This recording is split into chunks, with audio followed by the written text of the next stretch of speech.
My name is Gordon Ballard, and we're sitting in the back area of my gardens here at 604 Bird Avenue in Buffalo, New York. Garden Walk has taken on a life of its own in the city. Now that we have over 260 gardens, it's literally rebuilt neighborhoods and enriched neighborhoods and given so much pride and homeownership for people in this city. When I bought this home 12 years ago, it was pretty much all grass everywhere you looked. There was a little raised bed in the back and a very small bed on the side yard. Other than that, it was all green grass, and I kind of went to work. I looked at everything and said, boy, this yard really has possibilities. So I went to work building a very large pond in the front with really very little knowledge. If I could do it all over again, I'd probably do it a lot different, but as it turns out, it worked out pretty good. So I started collecting all the rock myself. That's one of the biggest questions I get. Where did you get all the rock? Did you do this yourself? Well, yes, I did everything myself. I hand dug the pond. It was pretty easy to dig because of all the clay that we had also. You could just carve the clay in large chunks, which makes good solid walls. You don't have to worry about things caving in. So the front pond being finished, I hand poured concrete little blocks and colored the blocks all the way around to give it a nice walkway.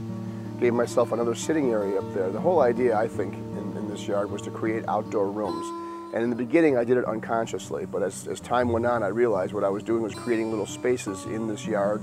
And every time you come in the yard, you have to look around the next corner to see what's next. And I think that's what kind of creates these little outdoor rooms. And variety of plants, gosh, I think we're up over 350 varieties of annuals and perennials now in this yard. So we've really developed it. One of the most important things we've done also is labeled all of our plants and tried to label all the most important plants at least, because we have to constantly remind ourselves what this plant is, and we always are asked the same question: what is this plant? What is the name of that plant?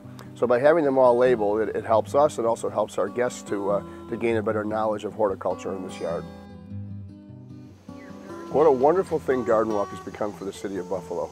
I've been involved for the past 9 out of the 12 years. The first 3 years I was able to actually go on the Garden Walk and enjoy other people's gardens, and now of course I have to be here to answer questions and chat with all the throngs of visitors.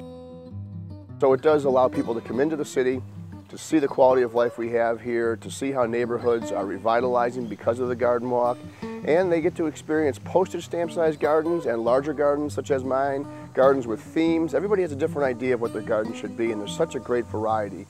It's really a wonderful thing, and I think that's what makes it so interesting.